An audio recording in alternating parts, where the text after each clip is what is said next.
Welcome to Wild Side, your wild true crime podcast.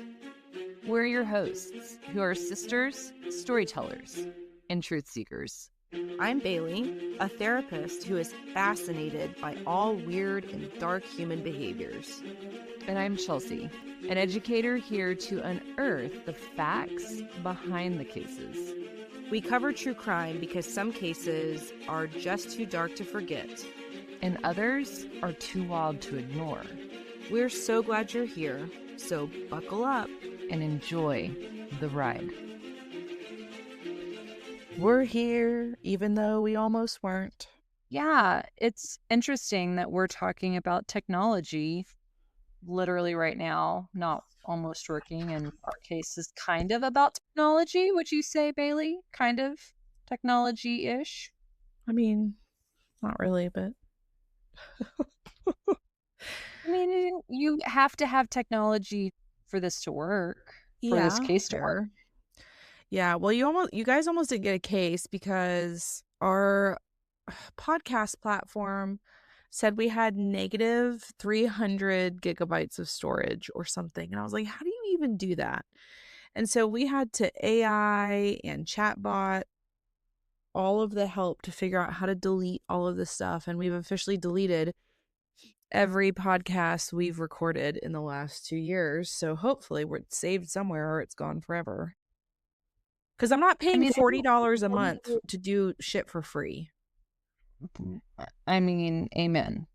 I mean, I already pay like $12 a month for this stupid website to, record on, but I'm not paying more than that.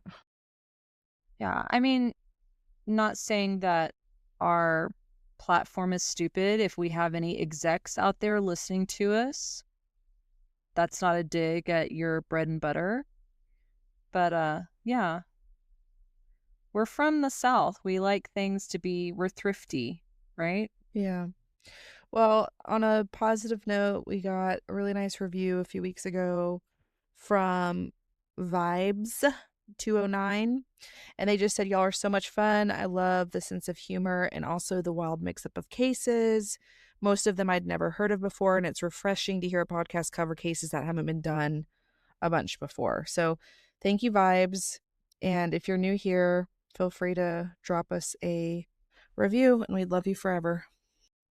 Seriously, thank you, Vibes, because that truly is what we're trying to do, right? So I appreciate people who see us. Thank you. Yeah.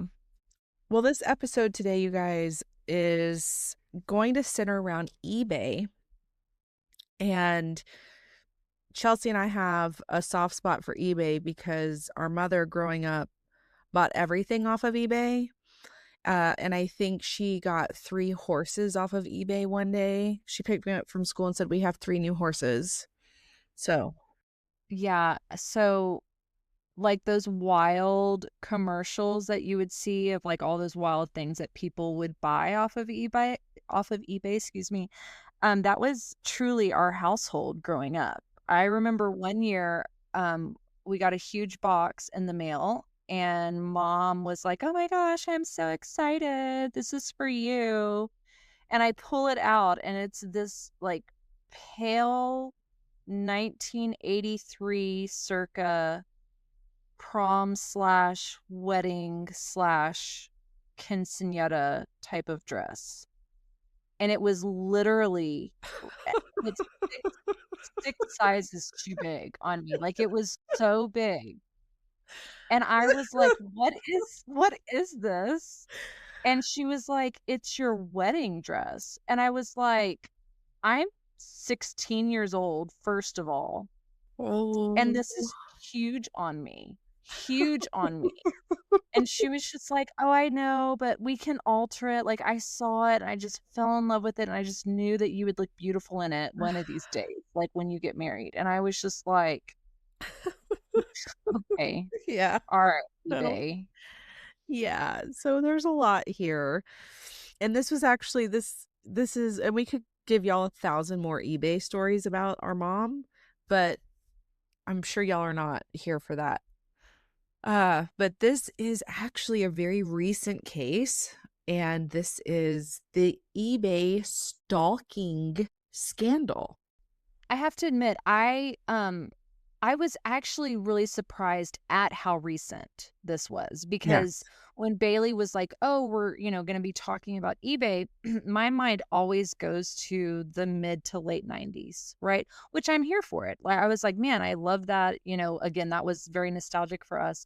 But I was shooketh on how recent this case is, and I kind of feel bad that I don't think people really think of eBay as still being, I mean, it's still a legit Yeah. company. Like, you still get great stuff from there, but I just don't feel like it is as popular, right? Because of our other, Yeah. you know, options out there now. Yeah. So super recent. We're talking like 2019 up until just like a couple years ago. So I hadn't heard about it. So it was just, it's interesting. But we are just going to jump right into it, and we're going to start kind of at the end of the case and then kind of work our way through and backwards around it. Okay. So where we're going to start is actually in Massachusetts, a great, great state. Natick, Massachusetts, or Natick. Sorry, guys.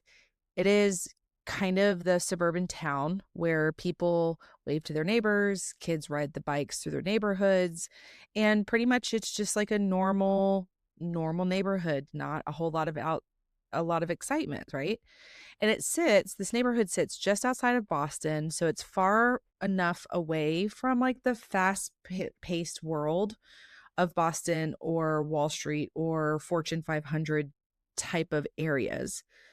And for a couple, David and Ina Steiner, it was simply their home. It was also where they ran their business that's called EcommerceBytes.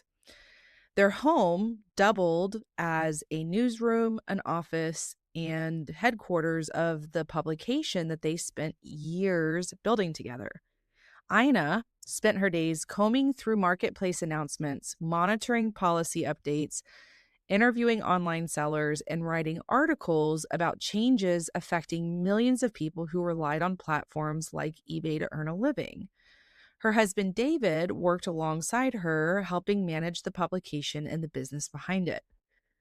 And so their reporting really focused on topics like shipping policies and seller fees and search algorithms, account suspensions, and disputes between online marketplaces and people who sold on them. They weren't investigative journalists exposing like organized crime or government corruption. They just covered e-commerce. And over the years, their company, EcommerceBytes, had really become one of the most influential voices in the online selling community. We're talking about thousands of eBay sellers would turn to their publication for news, updates, and a place to vent their frustrations. And beneath Ina's articles, comment sections were often filled with criticism of eBay's policies and leadership. Some comments were thoughtful, others were angry, sarcastic, or openly hostile towards the company. Eventually, EcommerceBytes became a public forum where dissatisfied sellers could now really openly voice their opinions about eBay executives, and eBay executives were reading them. What David and Ina saw as routine reporting, some inside the company had begun to see it as a growing threat to eBay's reputation. And so then in August of 2019, Ina published another article that was really critical of the company leadership. It looked just like another story in a long line of stories she had written over the years, but this one would set in motion a chain of events that neither she nor David could possibly have imagined. Well, because I am who I am, my thought is always like, how did eBay even become a thing, right? So, of course, I do a little bit of digging, and to let you all know, eBay, it was founded in September 1995 by a developer named Pierre Ahmed, and the site originally started as what was known as Auction Web. And it was just a simple side project that famously made its very first sale on a broken laser pointer. That was the very first thing that it sold, right? Was this broken laser pointer. And so the creator, Pierre, he actually wanted to rename it EcoBay or Echo Bay, okay, after his consulting company, but a gold mining business already owned that internet address. So he decided to shorten it to eBay, which users were kind of already calling it anyway. So it was just kind of fitting, and there it was. So, powered by the late 1990s internet craze, and if you guys were not alive during the late 1990s, it's really hard to explain. But there was just this massive obsession across just middle class, lower class, upper class, entire world was really getting involved with the internet. And there was a massive wave of people, again, like our mom that we talked about, who were buying and selling things like Beanie Babies, right, on eBay. I distinctly remember my mom looking for rare Beanie Babies on eBay. eBay exploded in popularity, and it was just allowing these everyday people to get into online trading. Now, and if you fast forward a little bit to 2019 when this case was starting, eBay was starting to feel the heat as Amazon, of course, as we know, the juggernaut Amazon, took over the online shopping platform, if you will. It really Amazon has obviously stepped into the spotlight, and I think it's here to stay. In an effort to keep up, eBay started favoring huge commercial stores over everyday people, leaving its original community of small-time sellers and collectors deeply frustrated by surprise fee hikes, strict new rules, and search results that pushed small shops to the back of the line. And that was where a lot of the noise was coming from that David and Ina would hear and would kind of report through their publication. So, like Bailey said, Ina had released a publication, and inside eBay executives, they had read this and they were growing increasingly frustrated with her publications, or she and David's publications in general, but more importantly, they were getting really frustrated with the conversations that it generated, right, from their users and disgruntled, Patreons, if you will. Among these paying close attention was eBay's then CEO, Devin Winnig. On August 1st, 2019, after Ina Steiner published another article that was critical of the company's leadership, internal conversations among senior executives quickly became heated. Corporate leadership began exchanging heated messages expressing their growing frustration with the publication. Eventually, the corporate's hostility towards the Steiners migrated from the executive suite into the security division, where the nature of the response began to shift, and not in a good way. What had started as frustration over unfavorable reporting began to evolve into discussions within eBay's security organization about responding and how they were going to respond to David and Ina Steiner directly. And so now these frustrated discussions really start to spill into different parts of the company. So it leaves the executive offices. People are talking while they're getting coffee and making copies on the copier. And then more, for lack of better words, radical employees start to hear and start to take notice. Now, one of those employees was Jim Baugh. and Jim Ball was the senior director of global safety and security. And he really was over the security department and over a team whose whole purpose was to protect the company from threats. But the thing is, and I want you guys to use your forward thinking whenever I read these next couple of sentences, the people surrounding him, so his team, were not typical corporate employees. They were made up of really interesting backgrounds. They brought years of experience in things like intelligence, investigations, law enforcement, and security operations. And so within Baugh's team, we're going to kind of touch on a couple of main figures here so y'all can really kind of picture who we're dealing with as far as this team is concerned.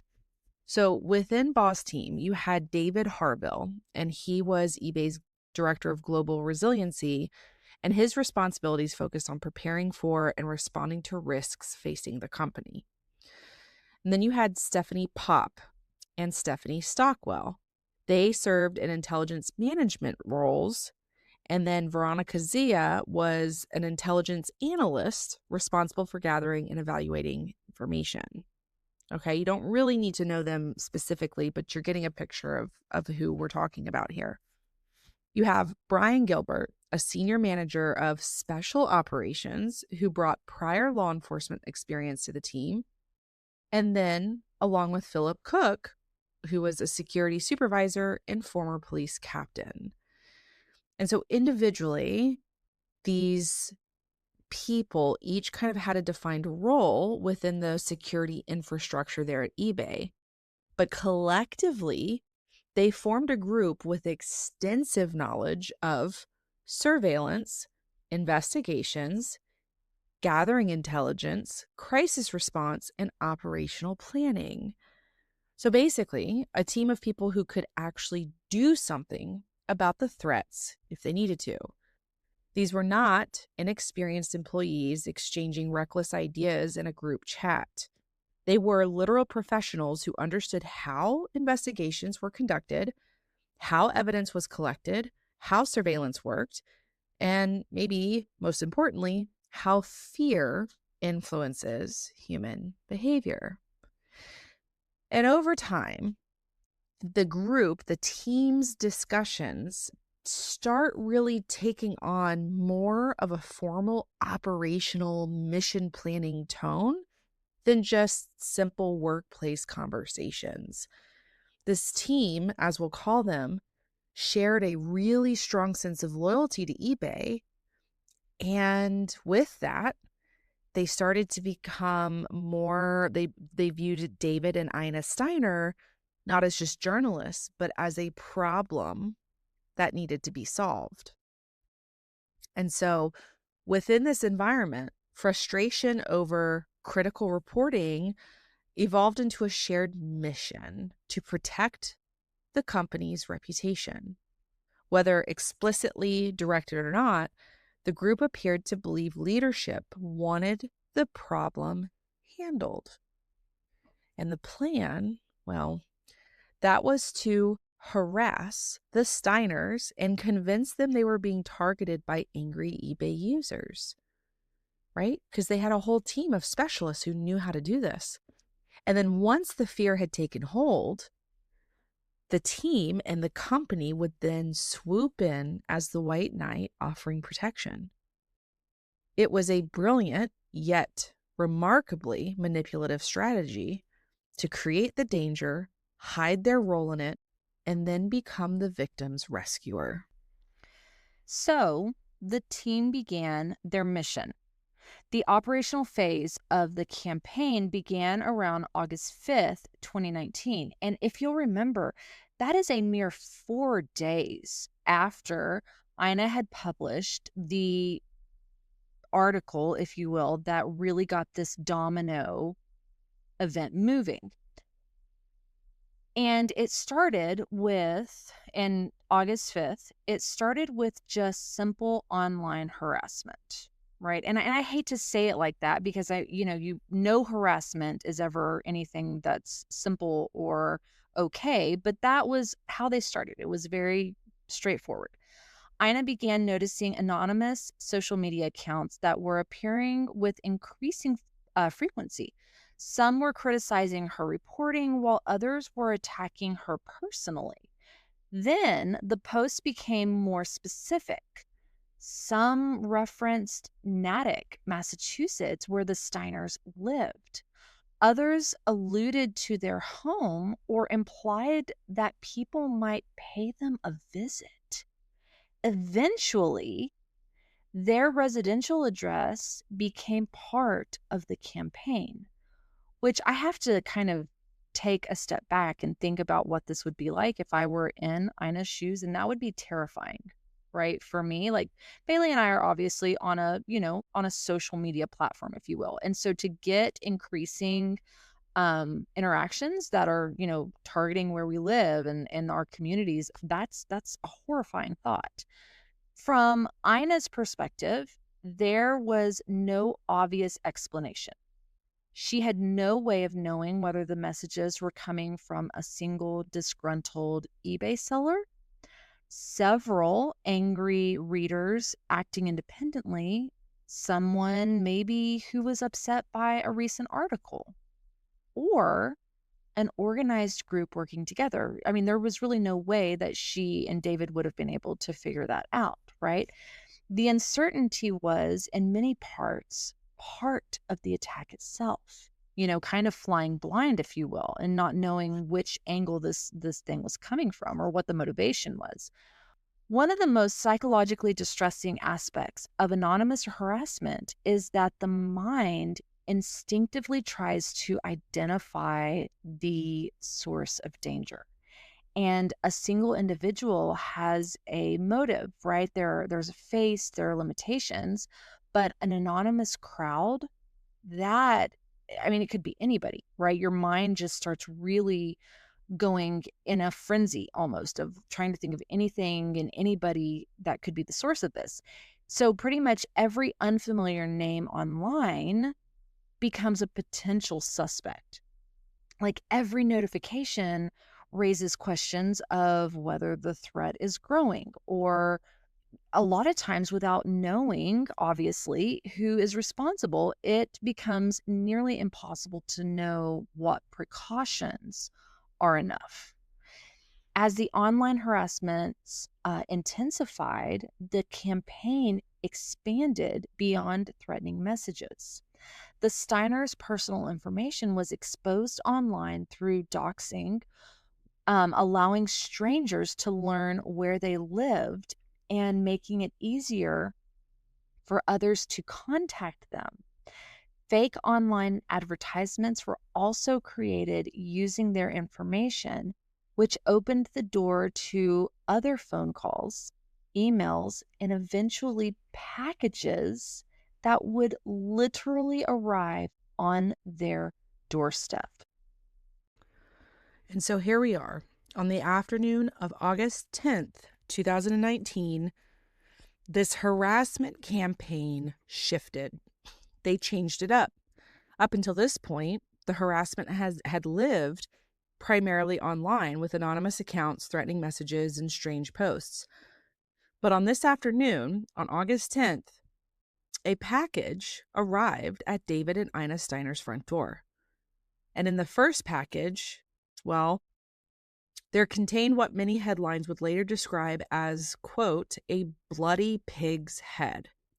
It was a Halloween mask designed to resemble the blood-covered face of a pig. 14 minutes after the package was delivered, one of the anonymous Twitter accounts posted, "Do I have your attention now?"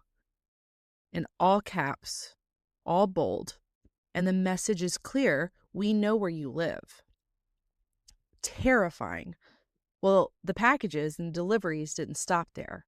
Soon afterward, the Steiners received a funeral wreath, the things you hang on the door to honor the dead. And then came perhaps the most psychologically messed up package, which was a copy of the grief diaries surviving the loss of a spouse. Right?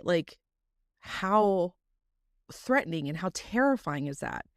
Of everything that the Steiners had received, this may have been the most precisely targeted. It didn't threaten death directly, right?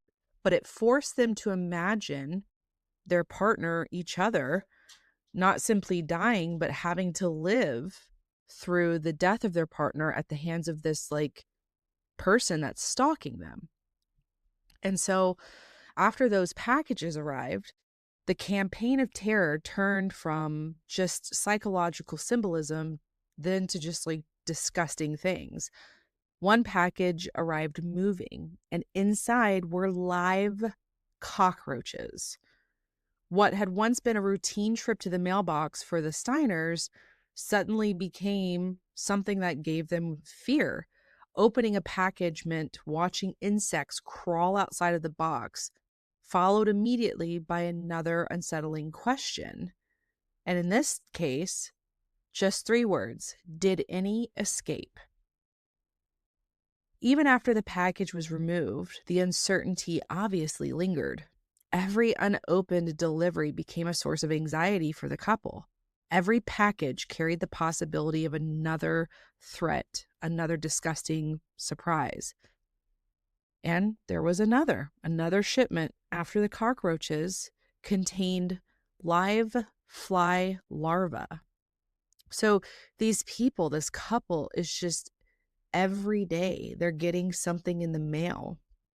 You know, it started with the online harassment and now it's moved to fly larvae, right? But the harassment wasn't just now confined to the Steiners, it started to kind of bleed into their communities too. Because at one point, pornographic materials were mailed to in David Steiner's name, including deliveries sent to one of their neighbors. And so now these neighbors are being pulled into this harassment as well, where the message is evolved kind of, instead of just we know where you live, it's now we can reach every part of your life. And so even after all of this, the Steiners still had no way of knowing that the people behind the campaign were no longer content to watch their reactions from behind anonymous social media accounts. The people behind the threats and the harassment wanted to see it in person. And that meant the next phase of this operation would require something more ambitious than another package on the porch. It would require boarding a plane. So, okay, Bailey, what's so crazy about all of this to me is the fact that, I mean, we are hardcore harassing this couple, right? And over what? They weren't blackmailing them. They weren't trying to bring down eBay. You know what I mean? They weren't doing anything crazy, sinister. Like they were literally just kind of like exercising their First Amendment, right? Like nothing wild. Yeah. And Well, it's interesting because you said First Amendment. You know, people I think generally say like, "Oh yeah, I totally support people having their First Amendment rights." But it's not until someone speaks words that you despise that you realize like what supporting the First Amendment means. That means I support you to write critical things about this mega juggernaut company. You know what I mean?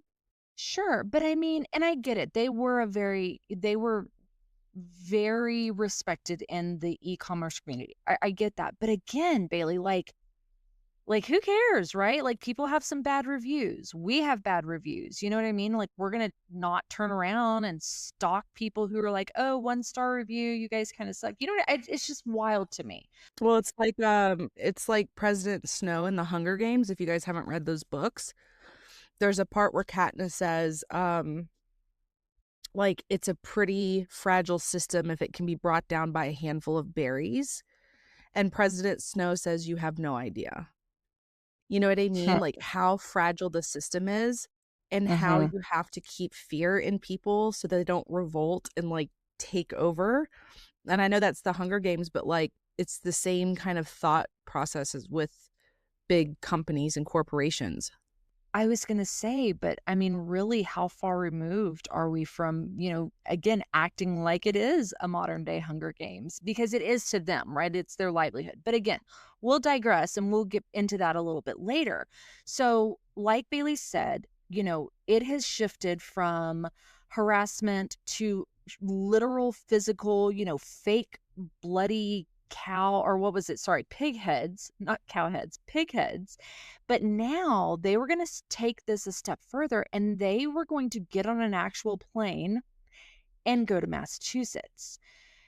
Now, after weeks of these anonymous threats and these disturbing deliveries and the obvious growing fear, David and Ina were obviously desperate for answers. Whoever was behind the campaign seemed to know where they lived, what they published, and how to make every day feel a little less safe. So to me, it's like being prisoners in a completely free world, right? Like you shouldn't be experiencing this, but they are getting hit from every angle. They're getting hit inside the house, through online. They're getting hit literally outside with packages being delivered to their physical address. I mean, this is insane, right? Now, despite everything that had happened, they still believed, David and Ina still believed the people responsible were anonymous outsiders, perhaps an angry eBay seller, or maybe, sometimes people become obsessed with the people that they read, or they've almost become celebrity mindsets. Does that make sense, Bailey? Where people will decide, like, get, what is it called, like obsessive fixations, right, on people. Or it could even be someone hiding behind a fake online account. And then the phone rang. On the other end was none other than Brian Gilbert. Now, Brian Gilbert was a manager with eBay's Global Safety and Security Division. And Brian Gilbert goes on and explained that eBay had become aware of the harassment. And of course, they were shocked and wanted to offer nothing but help and support to this poor, poor couple. Given everything the Steiners believed at the moment, the call made perfect sense. If someone in the online selling community was targeting them because of their reporting, who better to investigate than eBay's own security department? So, for the first time in weeks, it appeared they might finally have an ally. And that ally, of course, was the lovely eBay themselves. Gilbert presented himself as someone who had become aware of the troubling messages and deliveries that were targeting David and Ina. And he went on to express concern and indicated that eBay wanted to do nothing but help. If hostile eBay users were behind the campaign, it made, again, perfect sense that that eBay's own security department might have the resources to identify whoever was responsible, right? Maybe there was a database, maybe there was, some sellers list type of thing that they could look into. From Ina's perspective, the call appeared to be exactly what she had hoped for. Someone from eBay acknowledging the situation and offering assistance. Instead, dun dun dun, this outreach was part of a carefully orchestrated white knight strategy. And that's what Bailey had talked about earlier. This was all part of the grand scheme.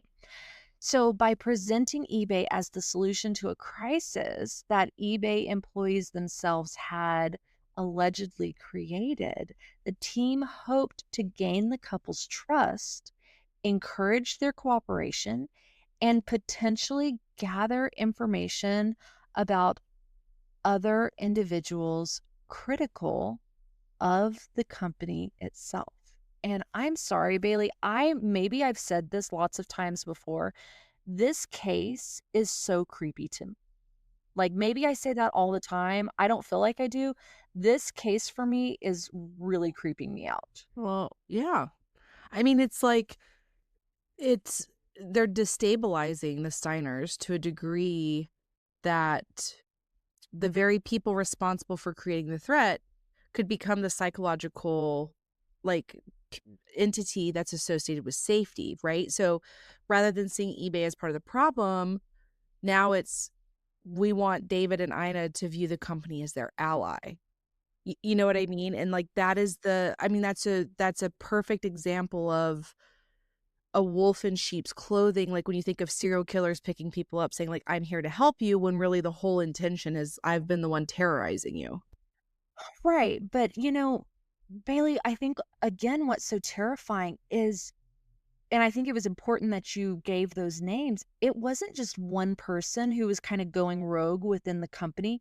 It was an entire team that were all in agreement, if you will, or agreeance to do this. Like they all were like, yep, I think that's a great idea to terrorize these poor people. And we have the smarts to do it. Like we have the capability to do it. And we're going to use that. Yeah, and I think that it goes back to like the hive mind and groupthink and the what's that book with the kids on the island?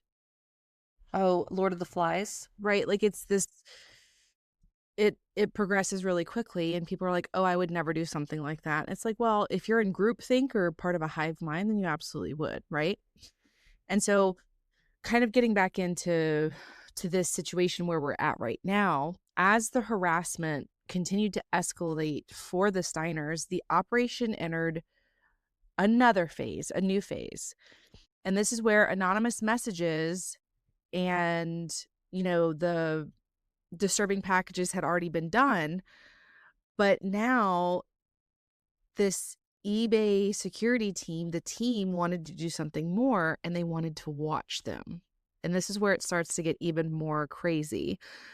And to accomplish that, several members of the team, like Chelsea had said earlier, they wanted to watch them. And to accomplish that, several members of the team boarded flights from California to Massachusetts, right? Like it shows how deliberate every step of this quote unquote operation was, right? Like airline tickets had to be purchased, hotel rooms had to be reserved, somebody had to drive them to the airport, they had to pack their bags. I mean, there's so many steps where as Chelsea would say, we had an opportunity to turn this car around.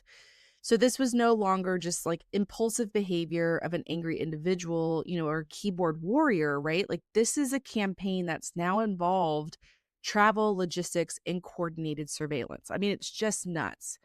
And so once this team arrived in Massachusetts, they started to literally stalk the Steiners. They, quote, conducted surveillance near the Steiners' home.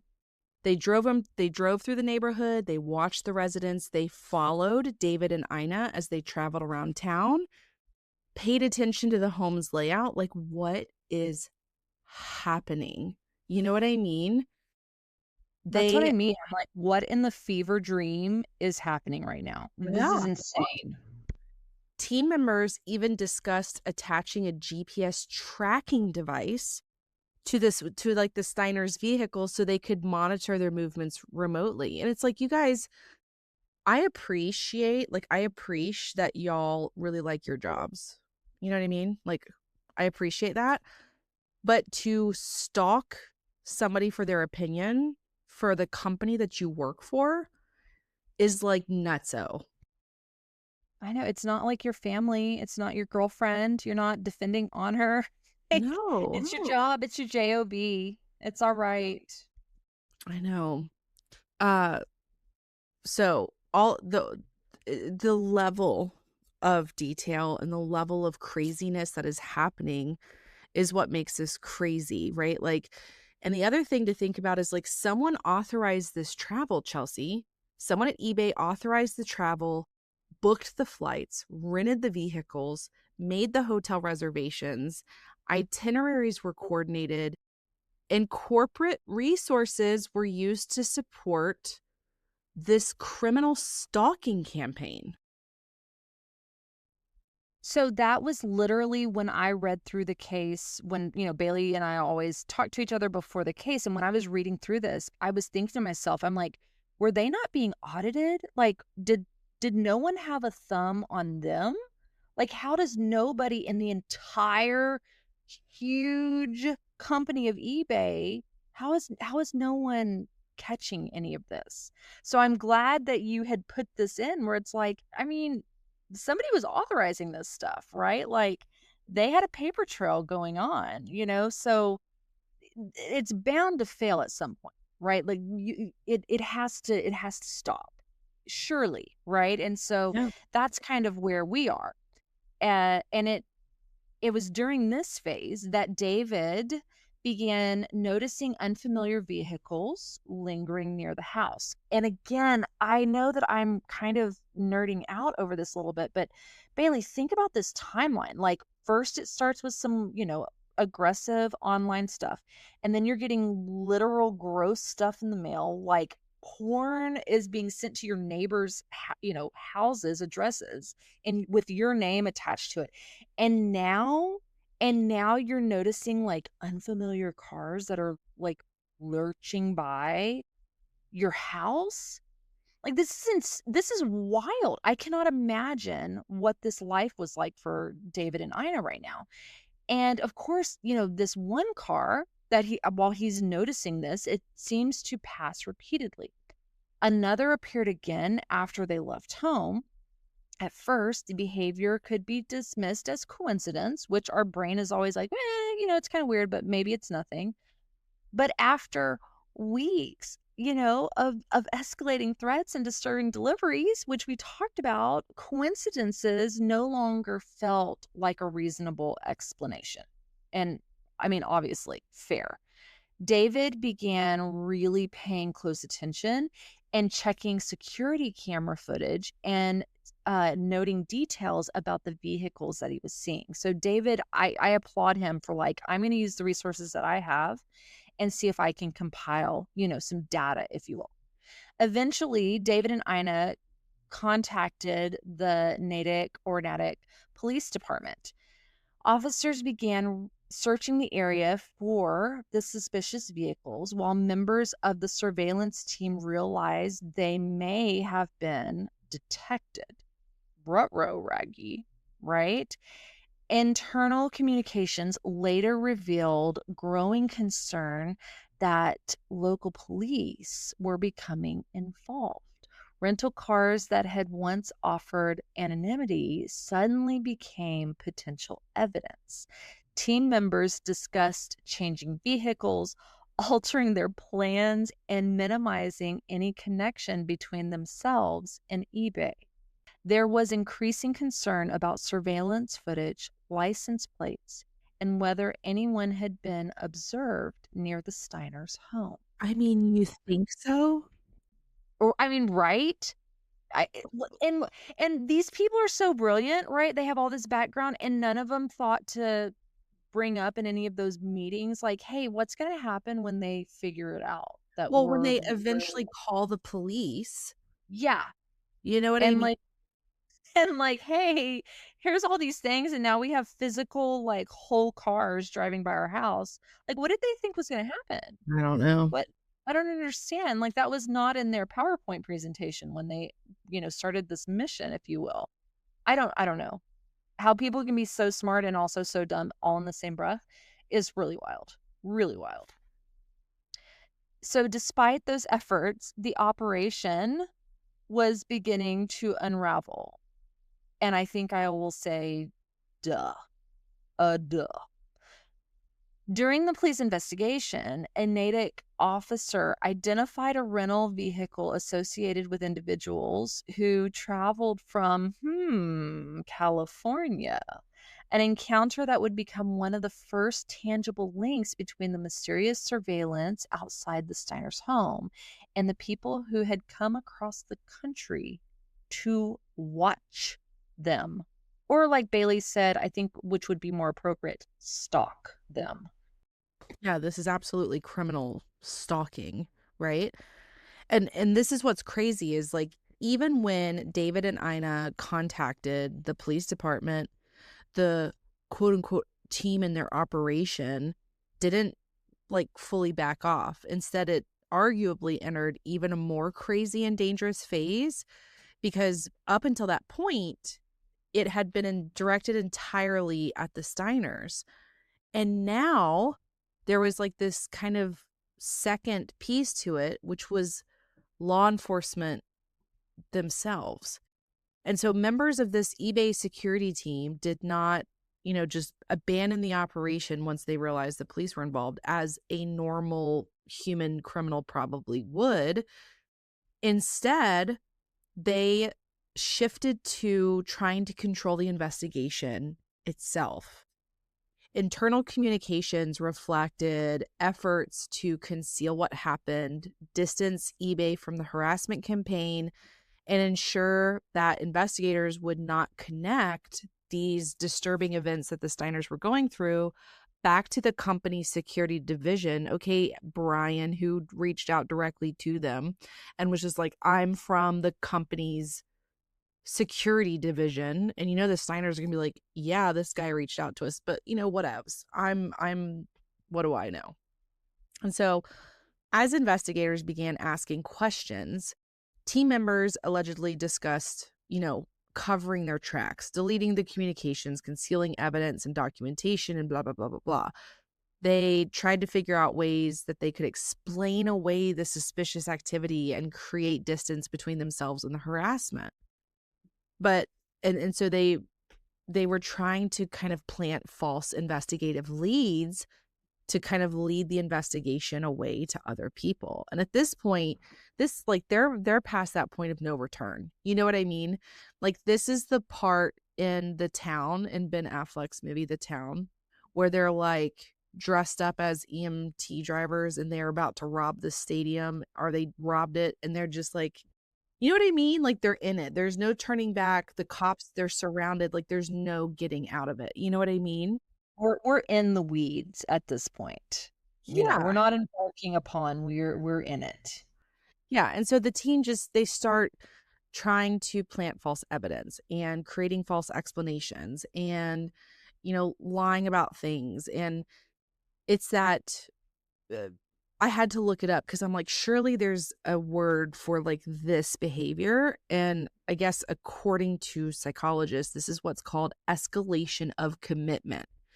Right? Like, once people have invested like a ton of time, resources, and risk into like this failing course of action, it's like they can't admit the mistakes or like turn that car around. And so they just like keep driving towards the edge of that cliff. You know what I mean? It's just like, I'm committed to this. I was going to say, it's almost that Thelma and Louise moment, right? Where it's like, we're just going to grasp hands and we're just going to go full blown. Like, we're just going over the cliff together, you know? But unfortunately for the team, and fortunately for investigators, simply stopping this stalking and harassment campaign, it's not going to erase the evidence. And it did not erase the evidence. It would only lead investigators to begin asking, who did this and why, right? Sometimes that fear of exposure becomes a stronger motivator than the original objective itself. So it's like, initially they were so gung-ho on harassing the Steiners, and now everything was about covering it up. You know what I mean? Yeah. Well, and I kind of want to, because I have a feeling that I know what you're going to say, but so first of all, let me say this.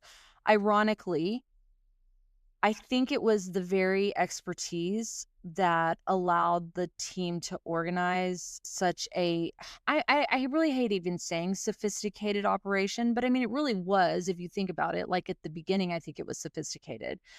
But that same expertise also contributed to its unraveling, right? So these were professionals that were experienced, like you said, in investigation and intelligence gathering and security operations, but they were also still operating within a large corporation. And so my thought, Bailey, is it seems to me like they were very almost textbook. And I know you've talked about just in our personal conversations where you're like, yeah, you get trained on how to be a really good therapist. You have all the material and you've read all the research. And then you step into a session and sometimes you're like, oh gosh, there is no amount of schooling that could have prepared me for this. Right.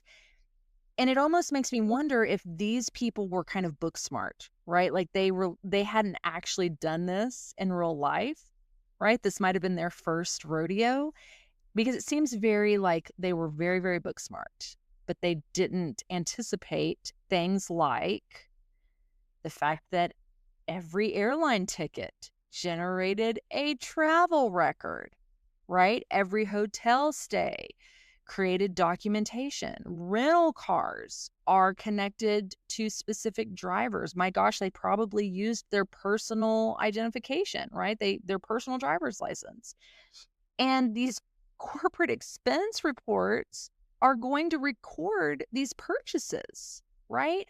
I mean, all of it. The phone records, documented communication, surveillance cameras were capturing their movements, their vehicles. Internal messages are preserved. People, they're preserved, right? Like this stuff just doesn't go away. These are Yeah. tech people. They should understand 3 digital words: footprints. digital forensic evidence. Right. Like, y'all, all of your activity that you do online leaves a digital footprint. I don't know if you know this. They should definitely know this. If I know this, somebody who can't pronounce most words in the English language, if I know this stuff, then you should know that what you do online leaves a digital footprint. Right. And not only that, I mean, also the paper trail, like we've already talked about that. So piece by piece, investigators began connecting those records because lots of people are smart. There are lots of people who know how to investigate stuff. The anonymous threats, suspicious vehicles, unusual deliveries, travel records, the internal communications gradually converged on a single conclusion.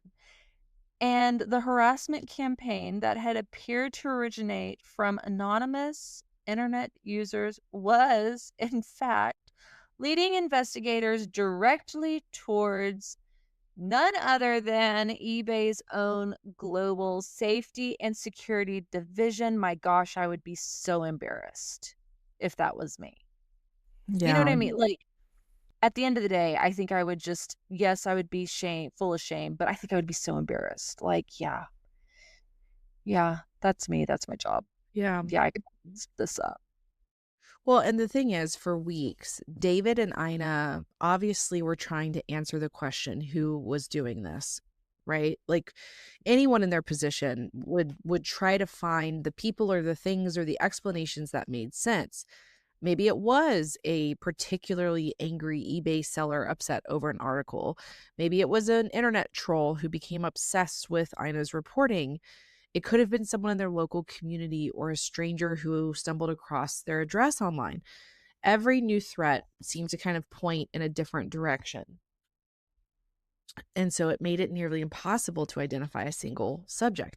They never, however, imagined that behind this stalking and harassment campaign were the people who worked for eBay and eBay itself, right?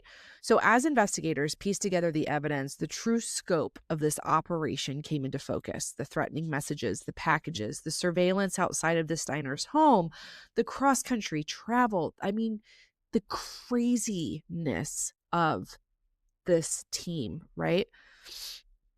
And so for the Steiners, when the detectives were kind of like, hey, we think that this is actually like eBay behind this, I mean, they were floored. Of course, right? Do you know what this makes me think of, Bailey? What? It makes me think of all of those scary movies where they were like, we have traced the phone call and it's coming from inside the house. You know what I mean? Like, it's got Yeah. to be that same feeling of like, it's coming from eBay, like the same eBay. That's where it's coming from. Like, can you Right. imagine?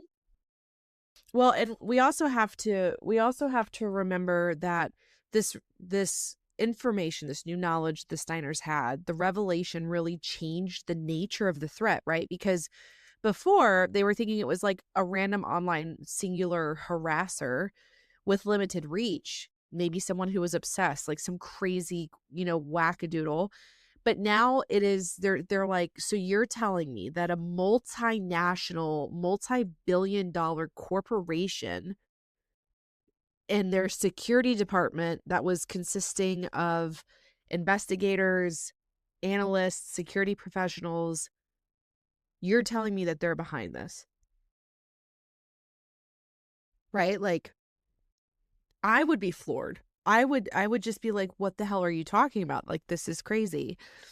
And so even though it was, this operation had really been carried out by a relatively small group of employees, the discovery that, one of the world's largest e-commerce companies was behind this campaign made it feel obviously more what important or crazy or like a new Well, level of fear with that. well, and it also is more powerful. It's more organized, right? And obviously way more unsettling, right? Because you're thinking of the how far the reaches can be, Right. and that there's no boundary to it. They're obviously powerful enough, and they can crack into. Yeah, and that's terrifying, right? Like, this isn't just one crazy person. Like, this is a whole group of people. And so by June of 2020, the federal government publicly revealed what investigators had uncovered. The U.S. Department of Justice announced criminal charges against 6 former eBay employees and 1 former contractor, alleging their involvement in a coordinated cyber stalking campaign targeting David and Ina Steiner. The announcement made clear that this was not just a workplace misconduct or employees violating company policy. Federal prosecutors believe that crimes had been committed. I mean, of course, duh. And Obviously. obviously, and what had begun with anonymous online messages and mysterious packages on the Steiners' doorstep had become a federal cyber stalking and harassment prosecution. And as the criminal case moved through federal court, one thing became clear. This wasn't a prank that had got out of hand, right? Like, there really was I feel like there's a sense of deliberateness, if that is even a word, but this seemed very deliberate, right? This wasn't just like, oh, we should start here. We're kind of mad. And my gosh, before I know it, like, we're doing things that we never thought we'd do. This all feels very planned, in my opinion, for what it's worth. And that's kind of what they thought too. The courts decided it was a criminal conspiracy. One by one, all 7 members of eBay's security team pled guilty to federal crimes connected to the campaign. Prosecutors identified Jim Baugh, eBay's former senior director of global safety and security, as the ringleader. He received nearly 5 years, which that I don't even, let's not go there. 5 measly years in federal prison. David Harville received 2 years. Philip Cook received 18 months, while the remaining defendants received various combinations of prison, home confinement, probations, and fines. Perhaps the most remarkable part is who these people were. And again, I don't think we need to go into it, but the fact that they knew, you cannot plead insanity or you cannot plead ignorance. Like, they literally, this was their job. This is who they were. Like, and it's just frustrating on so many levels. But even after the guilty plea, one question remained: how did this ever become acceptable? Right. And that was kind of the question that I had through all of this. Like, were there not anybody who we're keeping these people accounted for? Like, were there no checks and balances? The answer may lie in 3 words: take her down. Those words sent by then CEO Devin Winnig after another critical e-commerce bite article became the central point of dispute. The Steiners argued they reflected a culture in which hostility flowed from the top down. Winnig, who was never criminally charged, has consistently denied knowing about the stalking campaign and maintains he meant an aggressive but lawful public relations response, meaning his quote unquote take her down. He was like, oh gosh, I didn't mean it maliciously. I just meant it like, take her down. Let her know that that's not nice. Do it in a really sweet way. The evidence doesn't establish that Winnig ordered anyone to commit crimes, but leadership doesn't always work through explicit instructions. Employees often infer expectations from tone, priorities, and culture. Or in my mind, I'm thinking it could have been like habitual choices, right? Choices that had been made in the past that influenced, like, well, this is what he usually means, so this is probably what he means this time, right? Whatever senior leadership intended, 7 members of eBay's security division ultimately came to believe that terrorizing the Steiners was somehow part of protecting the company. And so the consequences from all of this didn't stop with the employees. In 2024, 2 years ago, eBay itself entered into a deferred prosecution agreement, admitting a detailed statement of facts, paying a $3 million criminal penalty, which was the maximum allowed under federal law, and agreeing to sweeping compliance reforms under an independent monitor. The company publicly acknowledged that the conduct was, quote, wrong and reprehensible. The Steiners' civil lawsuit, of course, and obviously, continued separately.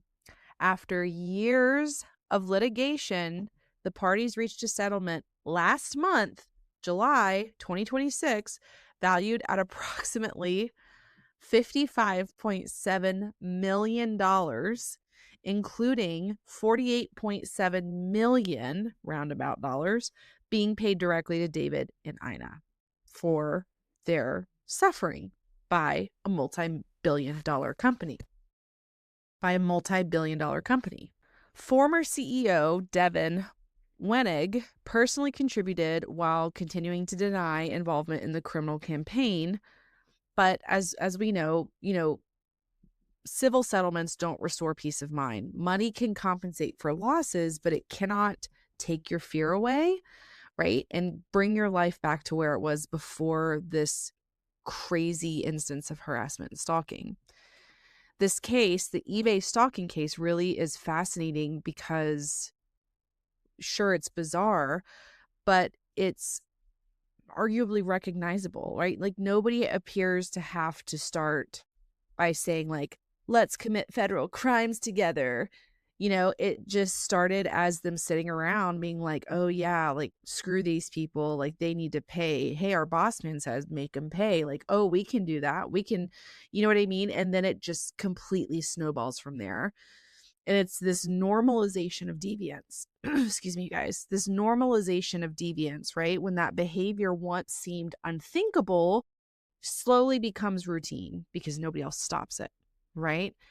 And so eventually what happened is the Steiners stopped being viewed as people with opinions and started to become viewed as threats, right? Like inanimate, like kind of less than human. You know what I mean? Yeah, well, they're the problem, right? Literally, you could just be labeled as a flat statement, and that is the problem. The problem. And then the harassment became the mission. You know what I mean? And each participant could focus on one small task without confronting the campaign as a whole. And I think that's how ordinary people can end up participating in extraordinary wrongdoing. Well, and and that's kind of why I gave a little bit of the history of eBay, because again, obviously do not hear me say that any of this is justifiable, but you have to think that these people have been with a company for a minute, and eBay was such a massive, massive company until they weren't. And obviously they were still a big, important company, but they weren't Amazon. And I think it really kind of puts into perspective the idea of like this grasping for straws, right? Like you want to maintain your former glory. And it's amazing what people will do in order to try to keep that, in my opinion, right? It just seems like they were struggling with the decline of eBay because of the rise of Amazon in that 2019 timeframe. And so again, none of it I don't think it doesn't justify it, but I think it adds a layer to, like, you have stress, you have people with background, you have a boss who's like, go ahead and do it. I think Bailey and I say so often it's a perfect storm situation, but I truly believe that so much of criminal activity, so much of crime comes from perfect storm situations, right? Now, as the story comes to an end, I think it's worth thinking one last time about the Steiner's front porch, right? Because again, sure, you might have been stressed, you might have given the okay, but you have to think at the end of the day, these were two people that were literally just doing their job, making an honest living, who were coming out to boxes, packages, deliveries with fly larvae, with cockroaches, with a pig's mask covered in blood, a funeral wreath, like, and then a book on how to survive, the grieving process of losing a spouse. Like, what in the heck? What in the actual heck is going on? An organizational, like, hierarchy was behind all this. And that is what is so scary about this. Like, it was corporate resources, trained investigators.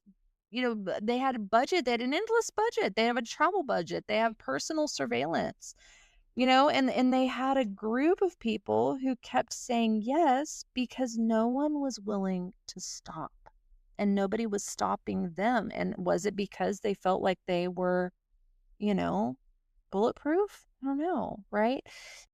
David and Ina Steiner weren't targeted because they uncovered government corruption or organized crime, right? Like I had said earlier, they were targeted because they criticized a powerful company, period. Yeah, it's crazy.